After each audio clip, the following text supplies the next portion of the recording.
Arnaud Boutier. Magali Douce. Jean Tanserel. Eliane Goliot. Brigitte Boucher. Denis Guyard. Raymond Bescot. Yolande Grosbon. Fabienne Belin. Patrick Marquet. Guérigon Deyer, absent de pouvoir à Slimane Mohala. Denis Vergniaud. Slimane Mohala. Christelle Guillard. Marie-Pierre Striolo, absent de pouvoir à Arnaud Boutier. Salem Labrague. Il va nous rejoindre. On l'a vu tout à l'heure. Charles Renard, absent, pouvoir à Raymond Bescot. Nicolas Largès. Jean-Luc Fargier.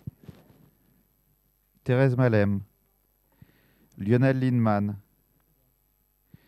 Caroline Lignoux, absente, pouvoir à Lionel Lindemann.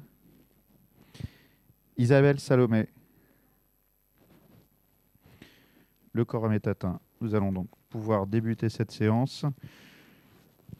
Nous sommes de nouveau dans la salle du conseil municipal pour cette séance du conseil municipal. Nous verrons pour les prochaines en fonction des différentes évolutions. Ce soir, nous savons, et je vous préviens tout de suite, que nous avons un souci technique pour la retransmission en direct, et donc ce sera retransmis juste après le conseil, mais ça restera après en ligne, donc les gens pourront continuer de regarder cette vidéo. Entre en séance Salem Labrague. J'ajoute à l'ordre du jour, et vous avez eu l'information, et vous avez également la délibération sur table, une protection fonctionnelle pour un agent.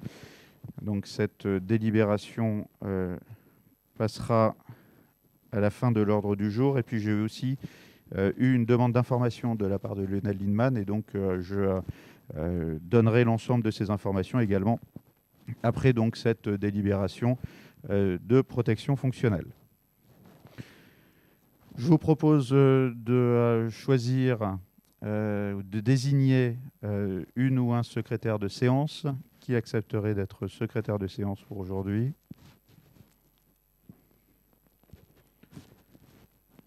Émilie Stella. OK. Merci Émilie. Ensuite, nous devons donc approuver le compte-rendu du conseil municipal du 27 septembre. Je n'ai pas reçu de demande de modification ou de correction. Raymond Bescot.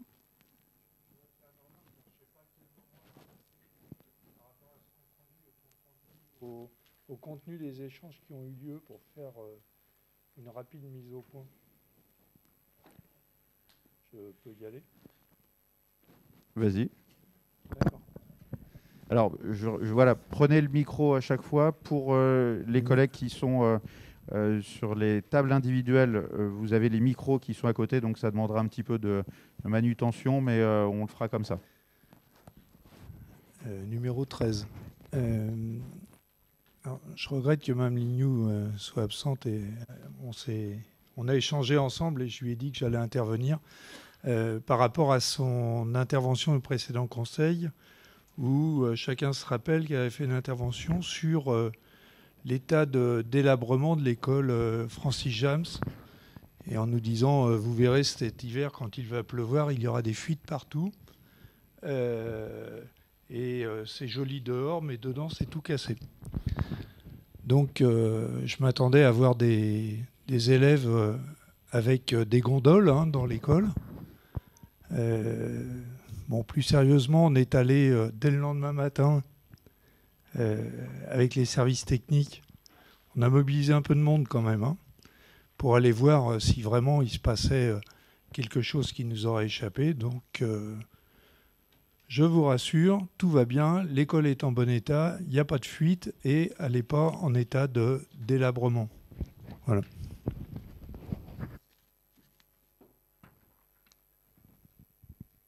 cette information sera ajoutée au compte-rendu d'aujourd'hui, mais ne concerne pas le compte-rendu du précédent conseil municipal.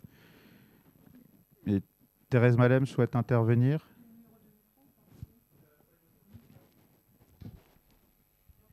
Pour avoir une précision, il n'y a pas de fuite actuellement ou c'est tout le temps? Parce que c'est vrai que des jours, il n'y a pas de fuite, mais parfois, quand il pleut vraiment, il y a des fuites. Donc, il faut savoir, voilà. Les fuites. Il y a des fuites où sur Francis Jam? Oui, ce que vous étiez en train de sur cette école. Comme vous dites, il n'y a pas de fuite. Je sais pas, arrêtez. Non, moi, j'arrête pas. Dites-nous et emmenez-nous. La directrice ne sait pas où il y a des fuites. D'accord. Okay. Bon, les services techniques ne savent pas. Bon, d'accord. Alors donc, non, mais c'est pas une... cherchez un autre sujet, s'il vous plaît. Je cherche rien. Je peux vous emmener là où il y a des fuites, mais pas à Francis Jam. D'accord. Ok. Bon, écoutez, c'est noté. Il n'y a pas de problème. Voilà. Donc il n'y a pas de fuite. Si vous voulez faire une sortie fuite, on peut faire une sortie fuite. Hein. Il n'y a pas de fuite aujourd'hui avérée à Francis Jam. Et s'il était constaté par l'une ou l'autre des personnes, et notamment les membres du conseil municipal ou d'autres personnes, nous le signaler directement pour que ça puisse être vérifié et puis que ça puisse être tout simplement réparé. Voilà. Lionel Lindemann. D'accord. Et après, on va passer à... je ne sais pas quel est le numéro du micro. Alors, les numéros sont sur vos sets de table. C'est le 7 alors. Oui. Allez-y. Vous m'entendez? Oui. Oui, alors je ne sais pas s'il y a des fuites ou pas, donc bref. Je précise juste que si Caroline n'est pas là ce soir, c'est juste suite à un empêchement de dernière minute parce que la classe de son fils a été fermée pour Covid et elle-même étant cas contact, a préféré ne pas venir au conseil municipal. Donc, je suis un peu gêné parce que je ne connais pas le sujet, donc je ne sais pas du tout ce qu'il en est exactement. Donc, est-ce que, bon, vous verrez avec elle. Je crois qu'elle vous a appelé, non? D'accord. Ils se sont vus, c'est ce que disait Raymond Besco. Donc, voilà. Ils se sont vus, ils en ont discuté. D'accord. Et donc vous êtes d'accord sur le fait qu'il n'y a pas de fuite, tous les deux? D'accord.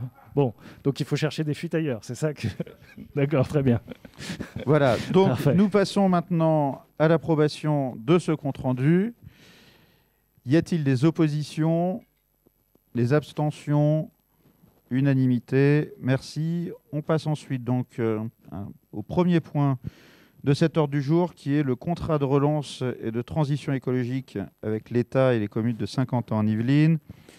Il s'agit donc d'un projet de relance et de transition écologique avec un certain nombre de domaines qui correspondent aux domaines de compétences de l'agglomération et auxquels s'agrègent les projets des communes qui ont été inscrits par le souhait des communes à l'intérieur, sans contrôle ou censure de la part de l'agglomération ou de l'État. Tout cela rejoint un certain nombre de réflexions qui existaient déjà, et notamment dans le cadre d'un certain nombre de plans existants comme projet de territoire, le plan climat air énergie territorial, le PLUI, et d'autres contrats de ville, PLH, etc. Ce contrat de relance et de transition écologique présente 4 orientations stratégiques sur un territoire de haute qualité de vie et d'excellence environnementale, la transition écologique et numérique, moteur de croissance et de compétitivité de nos filières, Saint-Quentin-en-Yvelines, laboratoire de la mobilité innovante et durable, et renforcer la cohésion territoriale. Pourquoi ce plan? Tout simplement parce que ce qui est inscrit dedans pourra éventuellement faire l'objet de financement de l'État. Ça ne veut pas dire qu'ils seront forcément financés, mais ça veut dire que ce qui n'est pas inscrit dedans ne pourra pas forcément l'être. Voilà un peu l'évolution. Et également, l'État signale qu'il pourrait apporter des expertises techniques et juridiques pour mener à bien les différents projets qui y sont signalés. J'ai fait court. Vous avez l'ensemble du document dans vos dossiers, est-ce qu'il y aurait une demande d'intervention? Raymond Bescot. Je crois que ce qui est important, c'est ce que tu viens de dire à la fin, c'est-à-dire que l'État va nous expliquer comment ne pas dépenser l'argent qu'on n'a pas et qui ne va pas nous apporter. Bon. Alors, ayant une vision peut-être un peu plus optimiste, effectivement, ils ont pris en compte, en tous les cas, ils ont noté tout ce qu'on leur a dit. Moi, personnellement, je n'ai pas beaucoup d'illusions quand on nous parle surtout d'expertise technique. On sait ce que ça veut dire, c'est-à-dire qu'il faut passer beaucoup d'argent dans les études pour peut-être avoir un petit peu d'argent sur la réalisation concrète de certains projets. Bon, alors vous allez dire que je vois le mal partout et que je suis mauvaise langue. J'espère me tromper et j'espère que enfin on aura un programme qui permettra d'aider les communes à financer les projets qui ont été ou qui sont mis en œuvre par les communes actuellement. Y a-t-il d'autres demandes d'intervention?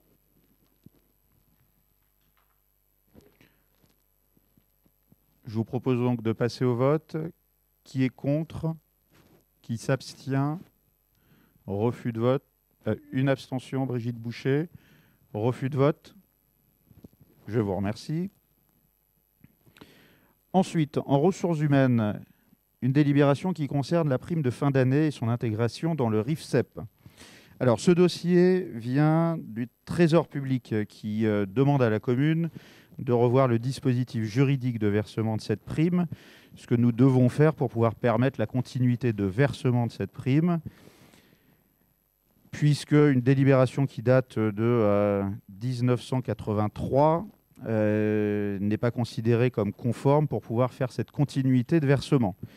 Ce qui fait que nous proposons d'intégrer cette prime à l'intérieur de l'ensemble du RIFSEP pour l'ensemble des agents qui sont intégrés dans ce dispositif. Restent deux filières qui ne sont pas, et pour lesquelles il a été dit par l'État qu'elles ne seraient pas intégrées sur cette filière, sur le RIFSEP, pardon, à savoir donc les agents de la filière police municipale et les assistantes maternelles, pour lesquelles nous complétons donc notre délibération pour avoir une continuité de versement de cette prime en réaffirmant donc l'avantage collectivement acquis.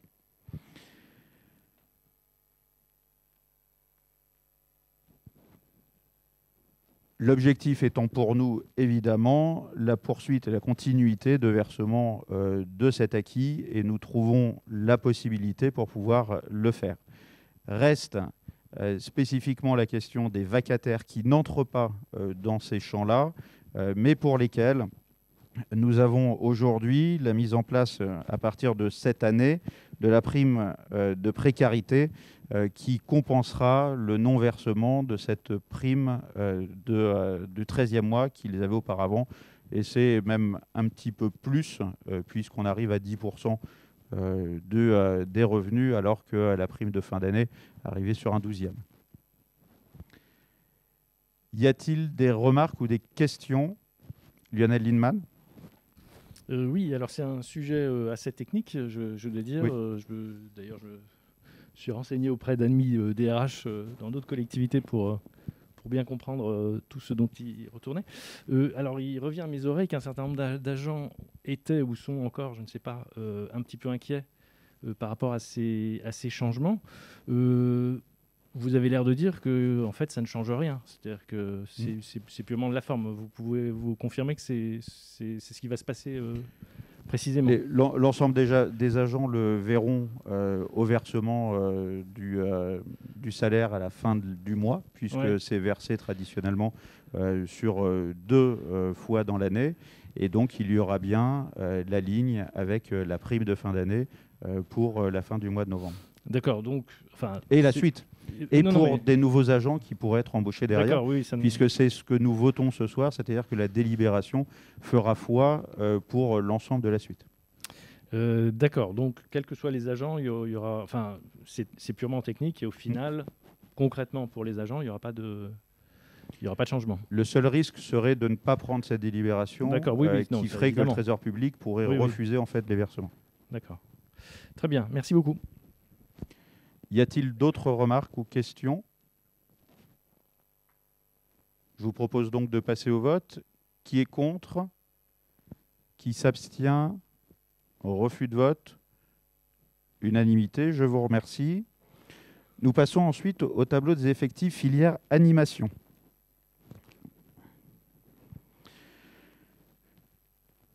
Donc ici, il s'agit de la suppression d'un emploi d'animateur principal de 2e classe et la création d'un emploi d'animateur principal 1re classe. Il s'agit donc d'un avancement de grade, tout simplement, donc c'est la même personne. Voilà. Y a-t-il des remarques ou des questions? Je vous propose donc de passer au vote. Qui est contre? Qui s'abstient?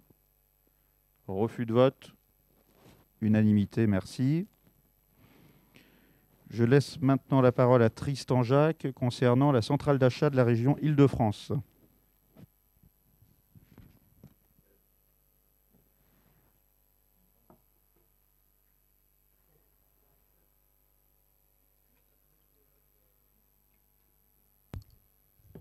Ouais, parfait. Bonsoir à tous. Alors, la première délibération concerne l'adhésion au groupement de commandes de la région Île-de-France. Comme vous le savez, on adhère à différents groupements, au CIG, à l'agglomération, afin de mutualiser les commandes et avoir des économies d'échelle sur beaucoup de marchés. Et du coup, la région Île-de-France va lancer un appel d'offres sur les photocopieurs. Et du coup, on vous propose d'adhérer à ce groupement de commandes de la région Île-de-France pour pouvoir participer à cet appel d'offres sur les photocopieurs. Et s'il est favorable, du coup, nous souscrirons l'offre que la région nous préconisera. Merci Tristan. Y a-t-il des questions ou des remarques? Je vous propose donc de passer au vote. Ah, Thérèse Malem? Il propose d'autres produits à acheter comme ça en groupement. Vous savez, est-ce qu'il y en a un cahier, enfin quelque chose, une nomenclature de produits qu'on pourrait Alors, il y a des choses qu'on achète déjà avec la centrale d'achat. On a notamment acheté les masques à l'époque. Il y a beaucoup de choses qu'on achète par cette centrale.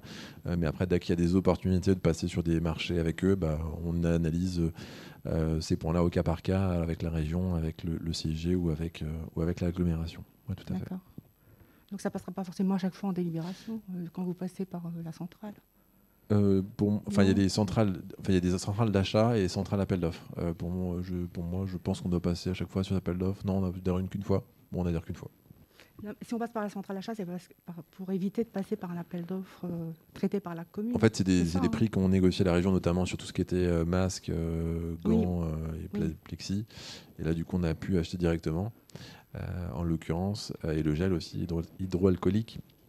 Et là, l'idée, c'est d'adhérer à la centrale pour pouvoir bénéficier des appels d'offres, puisqu'ils ont lancé ça récemment depuis que Valérie Pécresse est arrivée. Du coup, c'est pouvoir profiter de cette économie d'échelle sur l'ensemble des marchés qui seront proposés. Nous participons aujourd'hui, donc ça sera le 3e groupement, je l'appelle comme ça, en quelque sorte, auquel on participera. On a déjà eu l'occasion de voir assez souvent ici les groupements du CIG sur un certain nombre d'appels d'offres. Nous avons aussi depuis un moment des participations à des groupements avec l'agglomération. Et donc là aujourd'hui, c'est la proposition d'adhérer à la centrale d'achat et ensuite on verra au fur et à mesure. Là concrètement, on va avoir la question des photocopieurs, mais il se peut qu'il y ait d'autres opportunités. Et aujourd'hui, ça nous permet de voir un petit peu sur l'ensemble des possibilités que nous avons, qu'est-ce qui sera le plus opportun pour nous. Raymond Bescot? Oui, ça ne veut pas dire qu'on passe tout obligatoirement par la centrale d'achat. On prendra ce qui est le plus opportun à chaque fois. On prend ou on ne prend pas. Voilà, on n'est pas tenu de passer par eux. Ce n'est pas comme nos marchés à bon de commande où une fois qu'on a les marchés, je prends par exemple sur les vitres, on a le marché, on est obligé de passer par ce marché. On n'est pas dans cette situation-là. Exactement, on peut adhérer au groupement et au niveau du résultat, on n'est pas obligé de souscrire au résultat. Y a-t-il d'autres remarques ou questions? Je vous propose donc de passer au vote. Qui est pour? Je change un petit peu. Alors, pour vérifier, parce que je suis obligé quand même, abstention, refus de vote, contre, unanimité, merci. Deuxième point pour Tristan Jacques, des admissions en non-valeur. Exactement. Comme vous le savez, donc du coup, on émet des facturations et des créances. Et du coup, c'est le Trésor public qui est en charge d'aller facturer ou récupérer l'argent ou recevoir l'argent qu'on nous doit. Et des fois, le Trésor public n'arrive pas à récupérer ou à payer pour différentes raisons. Et du coup, malgré le fait qu'on ait un Trésor public qui est très pointilleux et qui a beaucoup de volonté pour aller récupérer les créances, il s'avère des fois qu'il y a des personnes qui sont des personnes morales ou des personnes physiques qui sont en grande difficulté, voire en liquidation judiciaire pour les entreprises. Et du coup, il convient d'annuler les dettes que le Trésor public n'arrive pas à recouvrir. Du coup, on parle de 860,40 € pour les recettes non recouvrables et 3 880,78 € pour les créances non recouvrables. Donc, il vous proposait d'inscrire cette admission non-valeur sur le budget 2021. Y a-t-il des questions ou des remarques à ce sujet? Je vous propose donc de passer au vote. Qui est contre? Refus de vote? Abstention? Unanimité? Merci. Je passe la parole maintenant à Magali. Magali 12, concernant le règlement intérieur des activités périscolaires et extrascolaires.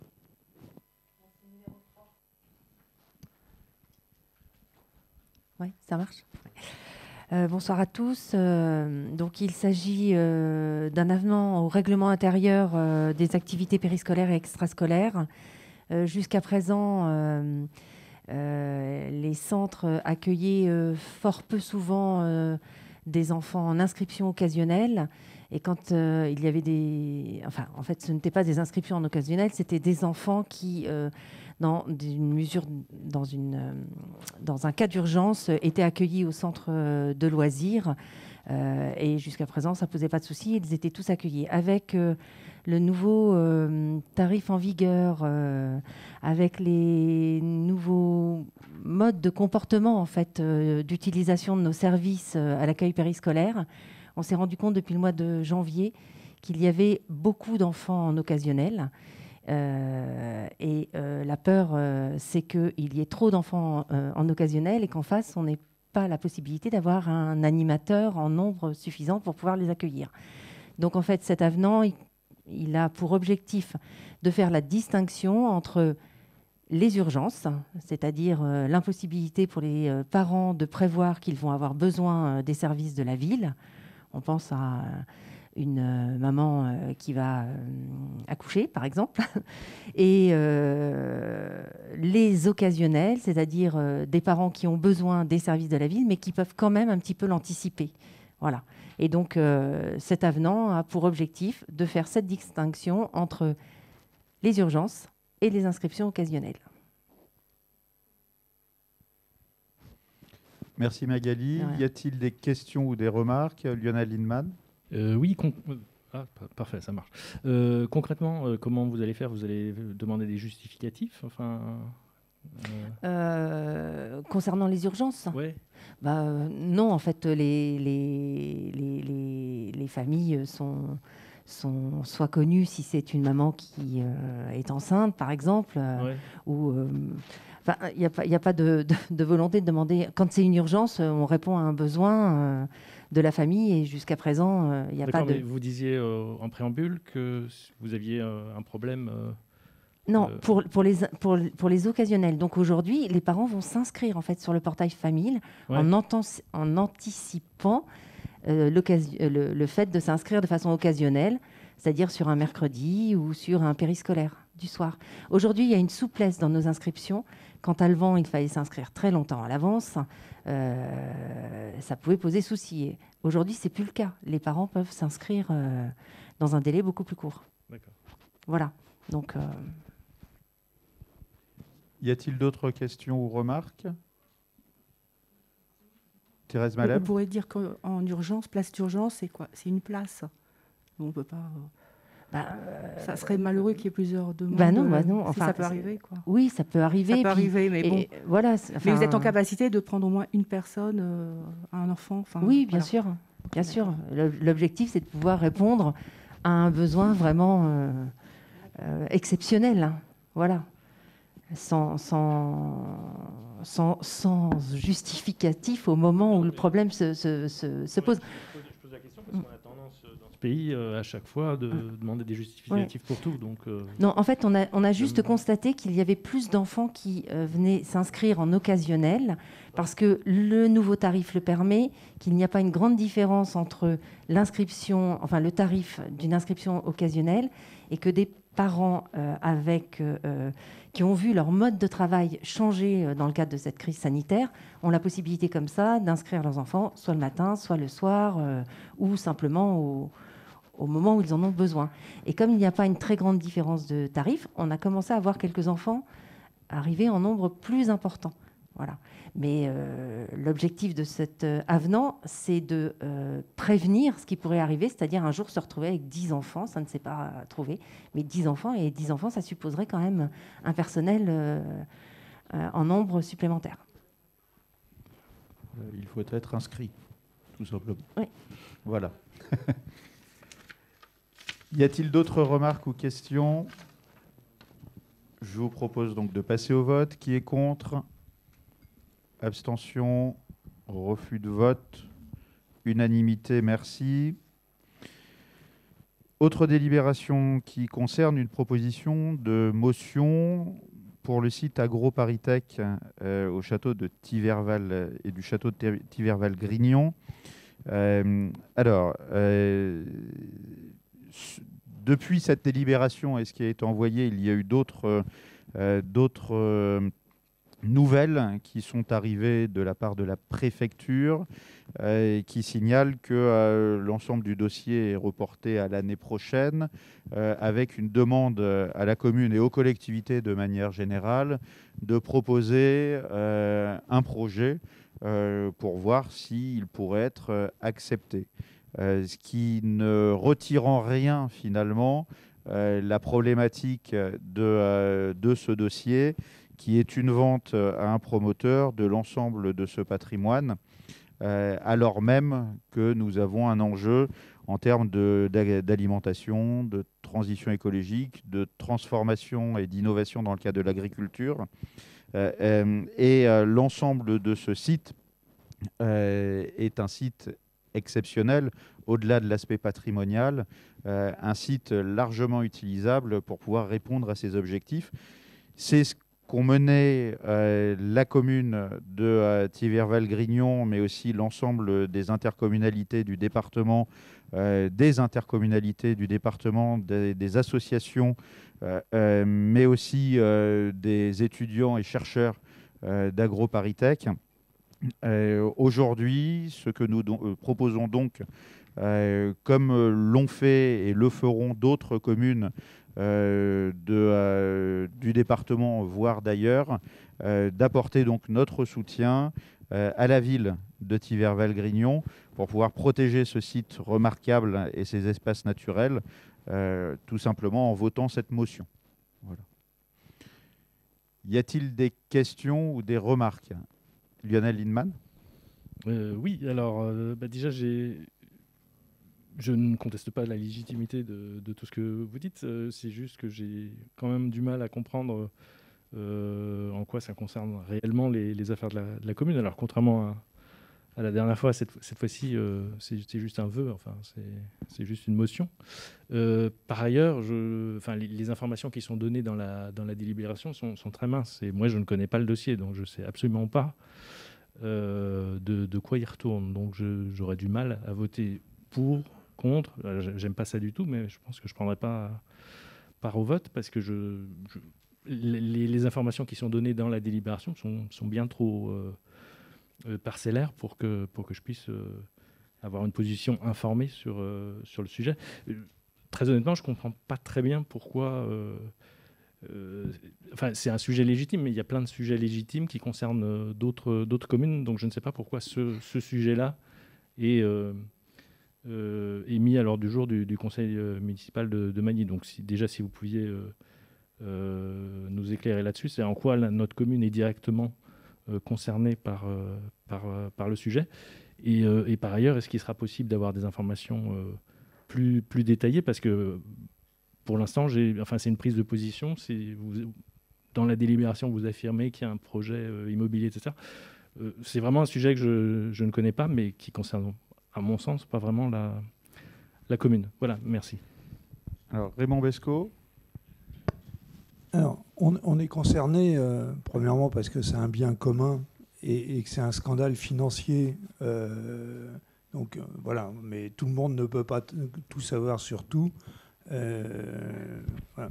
C'est pour ça que... Oui, non, mais je comprends. Non, mais c'est pour ça que l'organisation territoriale... Je vous critique pas du tout.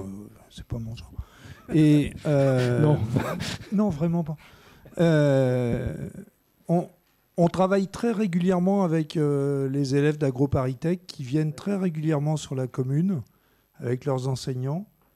Moi, j'ai eu le plaisir de travailler avec eux à plusieurs reprises, des journées entières sur la commune. Donc déjà, on se sent un petit peu concerné.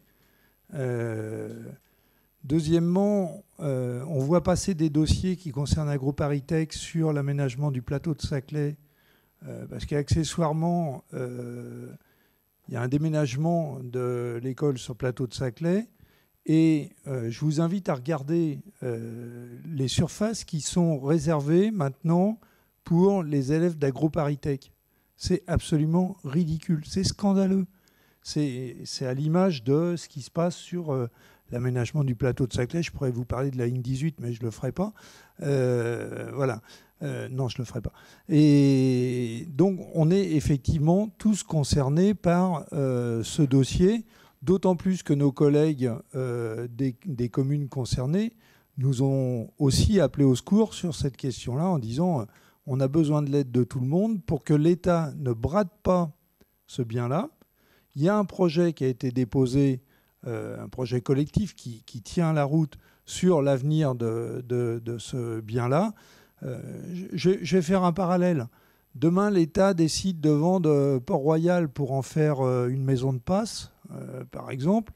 On serait bien content que... non, c'est un exemple, hein, j'en ai pas eu d'autres qui m'est venu à l'esprit. On serait bien content que les communes environnantes viennent nous filer un coup de main pour dire à l'État arrêtez, c'est un musée et il faut que ça reste dans les accès pour maintenir la mémoire du lieu. Voilà.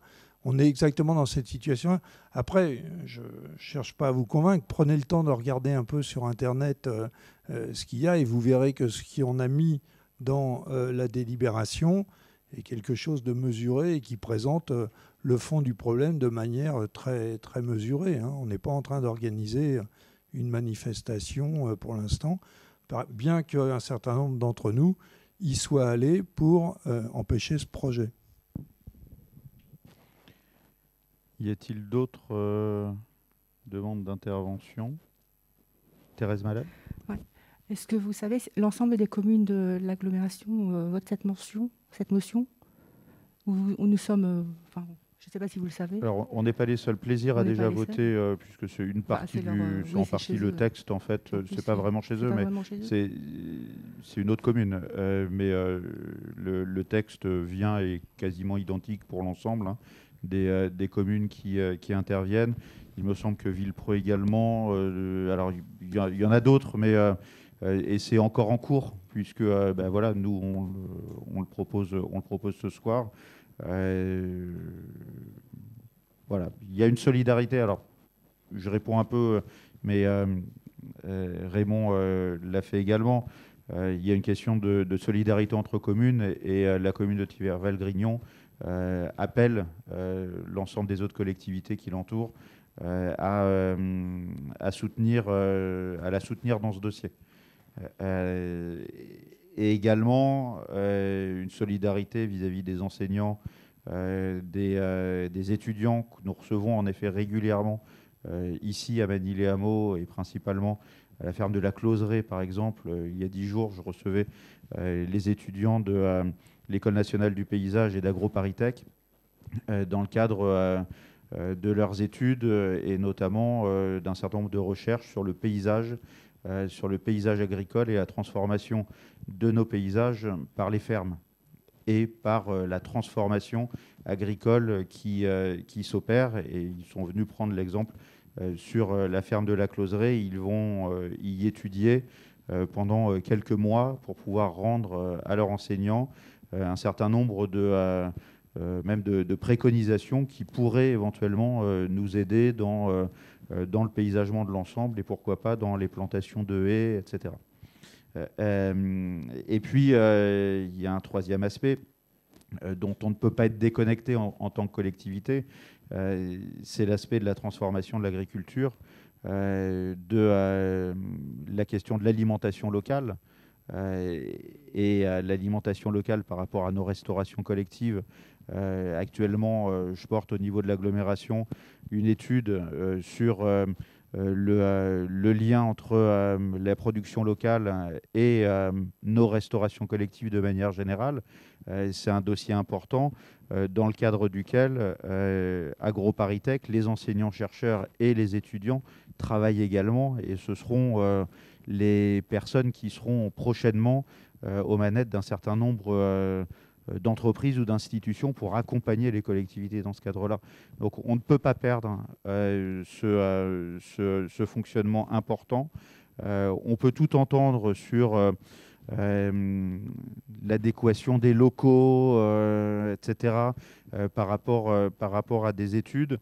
Mais quand on voit, et pour avoir eu l'occasion de visiter ce lieu à plusieurs reprises, si on le compare avec d'autres lieux d'études comme des universités, on est loin d'un dépérissement total et il faut investir sur ce lieu. Et le projet porté par les collectivités, incluant Cœur d'Yvelines, le département, les collectivités, la collectivité et les autres collectivités autour, va dans ce sens-là. Donc voilà, c'est là que le soutien nous semble important. Après, évidemment, et je finirai là-dessus, les niveaux d'information ne peuvent pas forcément être les mêmes. Les sensibilités aussi par rapport à ce sujet, c'est normal. Mais il y a aujourd'hui un enjeu à cet endroit avec une vente à un promoteur privé d'un joyau, parce que c'est aussi un joyau patrimonial, un joyau en termes de recherche et d'enseignement. Et aujourd'hui, c'est l'État qui se prive de cela contre l'avis de l'ensemble des personnes de terrain qui y travaillent. Magali Douce ? Le numéro 3. Oui, ça marche. Je voulais juste dire que peut-être le vote favorable de notre commune à ce projet incitera peut-être d'autres communes à le proposer lors de leur prochain conseil municipal. Également. C'est d'ailleurs en le voyant sur une autre commune, hein, on ne s'en cache pas, qu'on s'est dit, oui, en effet, on peut aussi apporter notre pierre à l'édifice par rapport à tout ça. Lionel Lienemann ? Comment est-ce que vous interprétez donc l'espèce de moratoire d'un an? C'est parce que l'État jusque-là considérait qu'il n'y avait pas d'autres projets et là a été convaincu, ou quelle est l'explication que vous donnez à ça? Alors, je ne vais pas faire chroniqueur politique.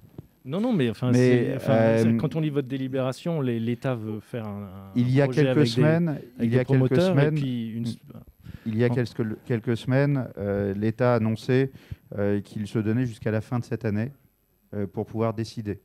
Ou en tout cas, pas pour pouvoir décider, mais pour pouvoir attribuer la vente au promoteur qu'il avait choisi. Ces dernières semaines, l'État a annoncé qu'il y aurait un moratoire, le temps de rediscuter avec les collectivités du projet qui est présenté par les collectivités. Comme je le dis là, c'est un soutien au projet présenté par les collectivités. Puisque on sait bien qu'aujourd'hui, nous entrons dans une période électorale. Il y a une mobilisation importante autour de ce dossier avec un certain nombre de manifestations sur place et ailleurs.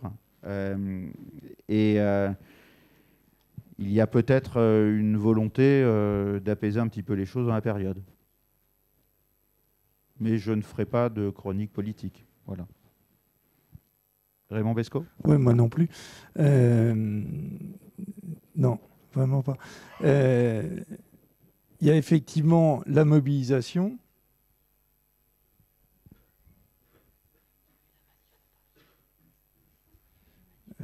Il y a effectivement, comme le dit le maire, la mobilisation ou les mobilisations. C'est vrai que c'est un concept qui peut échapper par moment, mais qui existe. Et puis il y a un deuxième, c'est le rapport de force. C'est-à-dire qu'à un moment, tout le monde finit par se dire ouais, mais qu'est-ce que ça va donner comme résultat ce que je fais, voilà. Donc, sans mobilisation et sans rapport de force, le truc, il était vendu, c'était plié, et l'État perdait plusieurs dizaines de millions dans cette affaire. Voilà. À un moment donné, il y a des gens qui ont dit ça suffit, tout bord politique confondu. On n'est pas dans cette situation-là, et en disant stop. Voilà. C'est aussi simple que ça. Et pour l'instant, effectivement, il y a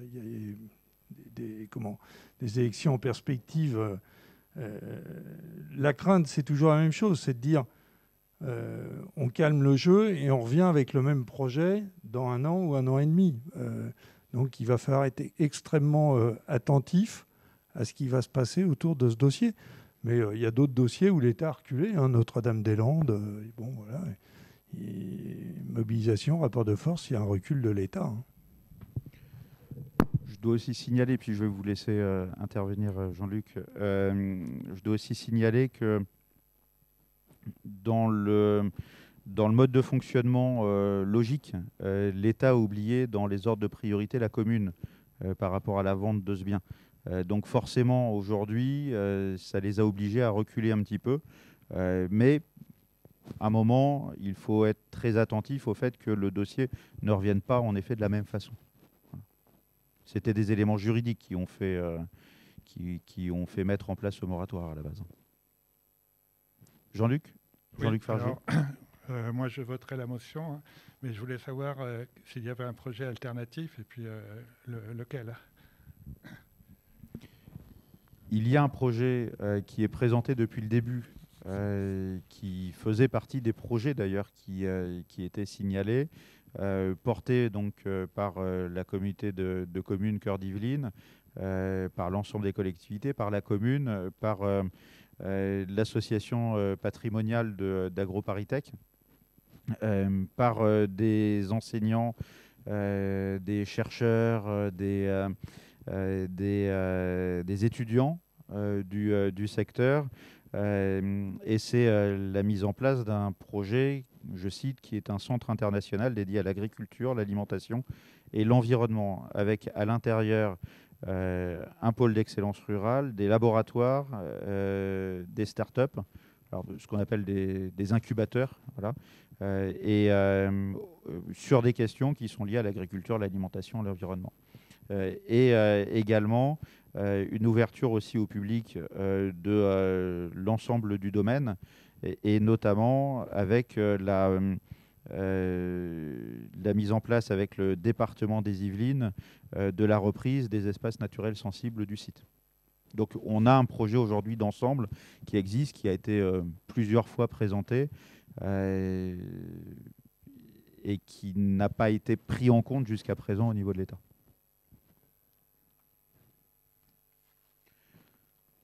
Je vous propose de passer au vote. Alors, qui est pour ? On va commencer comme ça. Pour la motion, pardon. OK, pour vérifier, abstention, refus de vote, unanimité, je vous remercie.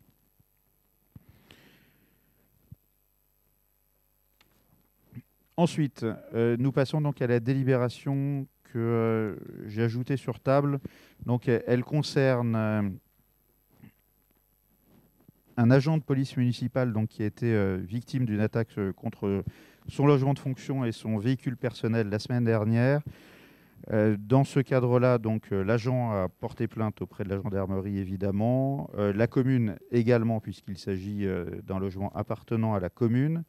Donc, dans ce cadre, nous proposons de faire une protection fonctionnelle de l'agent en vue des suites judiciaires de cette affaire, puisque nous considérons que cet agent de police municipale est victime dans le cadre de ses fonctions au niveau de la commune. J'ai évidemment présenté sur table aujourd'hui pour éviter d'avoir à faire un conseil municipal en urgence le temps de la finalisation des enquêtes, etc. Voilà. Je vous propose de passer au vote sur cette délibération. Lionel Lindemann. Nous apportons évidemment notre soutien à l'agent en question. Est-ce qu'il y a un lien avec les problèmes qu'il y a par ailleurs eu à la gendarmerie ou c'est totalement sans lien ? On n'est pas en capacité de donner d'autres informations aujourd'hui. D'accord. Bon, merci beaucoup. Y a-t-il d'autres questions ? Je vous propose donc de passer au vote. Qui est contre ?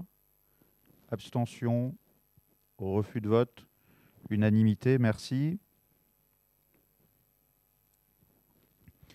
Alors, j'ai reçu donc une demande d'information de la part de Lionel Lindemann qui concerne le permis de construire déposé par l'Association des musulmans de Manille-les-Hameaux, donc sur le terrain situé au 22 route de Versailles, en face de la boulangerie Motet. Soit je lis l'ensemble de votre email ou comment vous voulez. Je vais ensuite donner l'information. Ouais. OK. Donc vous me signalez que cette question d'actualité très sensible n'étant pas à l'ordre du jour, vous n'aviez pas souhaité. Alors vous me parlez à moi, hein, voilà. Vous n'avez pas souhaité que j'aborde de façon impromptue à l'époque en invoquant les dispositions du règlement intérieur. Nous avons donc eu un long et intéressant échange privé à l'issue de ce conseil, une fois les micros et les caméras coupés.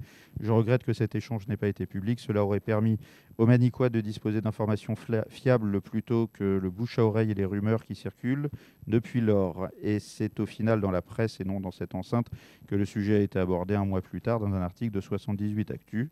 On apprend dans cet article que l'Association des musulmans de Manille ne souhaite pas s'exprimer car c'est en instruction. On y apprend également que votre prédécesseur Jacques Lelios destinait ce terrain à du commerce et qu'il le juge inadapté à un lieu de culte. Les propos rapportés de vous sont assez sibyllins suite à, je cite, suite à une vente qui n'a pas été bien réfléchie. Maintenant, cela nous retombe dessus. Encore une fois, rien n'a été acté.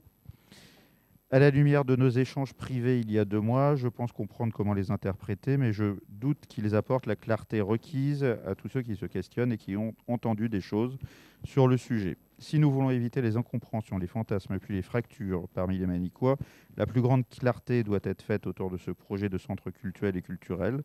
Au-delà des informations que vous voudrez bien apporter au conseil municipal, je vous propose d'organiser une réunion publique qui permettrait notamment à l'Association des musulmans de Manille-les-Hameaux de venir présenter et répondre aux questions qui se posent sur son projet. L'idéal, à mon sens, serait d'y convier les représentants des autres cultes. Alors, ma réponse et mon information, comme effectivement nous avons pu l'évoquer ensemble à l'issue du dernier conseil municipal, je vais donc apporter les éléments d'information suivants, comme j'ai déjà pu le faire d'ailleurs par courrier auprès des habitants de Cresly qui sont riverains de cette parcelle concernée. Un permis de construire a été déposé par l'association A2MH relatif à la construction d'un équipement culturel et cultuel sur une parcelle privée face à la boulangerie Motet, et il y est actuellement donc en cours d'instruction par les services compétents. Cette demande de permis de construire se situe sur un terrain privé qui n'appartient plus à la commune. Je dis plus, puisqu'il y a une 30aine d'années, le maire et le conseil municipal de l'époque ont choisi de vendre à un privé ce terrain qui était propriété de la commune. Depuis lors, nous voyons bien l'évolution du prix de vente de ce terrain. Les acteurs de l'époque portent cette responsabilité, et pour moi, c'est une faute qui limite notre capacité collective à aménager secteur important pour notre commune. Nous le constatons à chaque demande de permis de construire qui est déposée pour cette parcelle, puisque ce n'est pas le premier, et nous avons eu déjà une multitude de projets privés, de commerce et ou de logement et de dépôts de permis qui n'ont pu aboutir. Pour ce dépôt de permis actuel, comme pour tout dépôt de permis, la réglementation prévoit que l'instruction d'un dossier, et encore plus lorsqu'il s'agit de l'ouverture d'un établissement recevant du public, elle comprend la consultation des différents services extérieurs. Par exemple, la direction départementale des services d'incendie et de secours, la sous-commission départementale d'accessibilité, les différents gestionnaires de voirie, donc ici, par exemple, les services du département, et les concessionnaires de réseau. C'est au regard des avis émis par ces différents services et sous réserve du respect des règles d'urbanisme que la faisabilité d'un projet doit être étudiée. Et donc la validation ou non d'un permis de construire. Sur ce lieu précis, il y a le sujet des flux de circulation routière et des stationnements qui nécessitent une vigilance attentive dans le cadre de cette étude, et c'est ce qui sera fait évidemment puisque le permis de construire déposé concerne un équipement public, un équipement recevant du public. Des habitants m'ont fait part de leurs inquiétudes à ce sujet, et donc je répète bien que cela sera particulièrement étudié dans le cadre de l'instruction de ce permis. Au stade actuel d'instruction, il n'est pas possible d'interférer dans la procédure réglementaire qui aboutira à la validation ou le refus de permis de construire. Il n'est donc pas possible d'organiser une réunion sur ce projet qui est en cours d'étude. Lorsque le dossier aura suffisamment avancé, je ne manquerai pas de vous tenir informé, et une réunion pourra alors être organisée si elle s'avère nécessaire avec le porteur de projet. Cette demande de permis de construire concerne un lieu de culte. Et que ce soit sur cette parcelle ou dans tout autre lieu de notre commune et pour tout culte, je veux apporter quelques éléments d'information complémentaires sur la loi et le principe de laïcité. Je reçois régulièrement les représentants des différents cultes présents à Magny-les-Hameaux, et ils savent donc notre attachement au respect de cette loi qui est identique pour tout le monde. La loi de 1905, dans son article 1er, reconnaît la liberté religieuse. Je cite, « La République assure la liberté de conscience, elle garantit le libre exercice des cultes sous les seules restrictions édictées ci-après dans l'intérêt de l'ordre public. » Elle prolonge l'article 10 de la Déclaration des droits de l'homme et du citoyen de 1789 qui consacre la liberté d'opinion, même religieuse. La Convention européenne des droits de l'homme prévoit également dans son article 9 que la liberté de manifester sa religion ou ses convictions ne peut faire l'objet d'aucune restriction. Sont aussi garanties la liberté de conscience et la liberté de manifester son appartenance religieuse. La liberté religieuse suppose la liberté pour chacun d'exprimer sa religion, celle de la pratiquer ou celle de l'abandonner, tout comme celle de ne pas croire dans le respect de l'ordre public. Et cela implique, notamment pour l'État et les services publics, la neutralité face à toutes les religions et à toutes les croyances. L'État, donc les collectivités, dans le cadre de la loi, se doivent de rendre possible l'exercice et la pratique de chaque culte. C'est le respect de ces droits qui permet notamment à Magny-les-Hameaux de dépasser toutes les différences avec la volonté forte de vivre ensemble. Parce que nous ne sommes pas définis par nos croyances, mais unis par une communauté républicaine qui respecte tous les individus de façon égale, quelles que soient leurs pensées, leurs origines ou leurs croyances. Et c'est d'ailleurs l'histoire même de notre commune, qui a été faite par des femmes et des hommes qui sont venus de partout, de France, d'Europe et du monde entier, au fil des générations et puis de l'évolution aussi de notre territoire. Je veux prendre pour exemple le quartier autoconstruit de Cresly, puisqu'il s'est construit comme ça, dont son église, l'école, la MJC. Le quartier du Buisson aussi, qui a été porté par ses habitants dès sa construction, qui a été difficile. Ou encore la création de nombreuses associations pour faire ensemble et pour animer. Et en passant aussi par des mobilisations fortes, je pense particulièrement à la construction, par exemple, du collège dans les années 70. Alors aujourd'hui, j'invite à préserver cette sérénité, cette communauté qui dépasse, et à ce que chacune et chacun puisse y participer tout le temps. Alors, c'est mon engagement dans la fonction qui est la mienne, mais aussi en tant que citoyen. Je sais, j'en suis certain que c'est l'engagement de l'ensemble des élus de notre conseil municipal. Et nous agirons ensemble, toujours en ce sens, avec le soutien qui est indispensable de la part des habitants. Et j'appelle à ce vœu au niveau du conseil municipal aujourd'hui.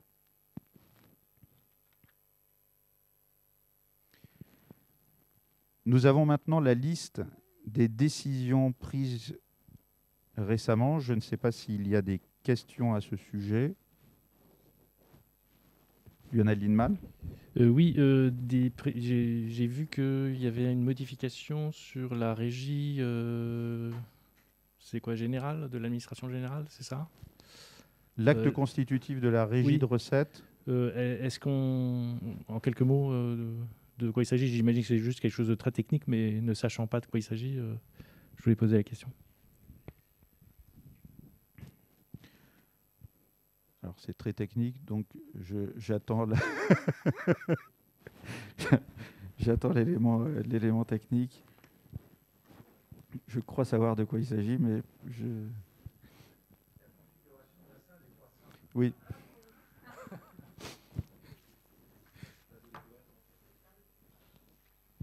Les classes de découverte qui sont intégrées dans la régie de recettes administration générale, puisqu'auparavant, elles étaient dans la régie de la caisse des écoles.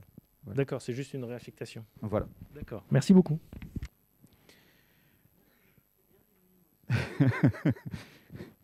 Merci à vous. Je vous souhaite une bonne fin de soirée. Merci.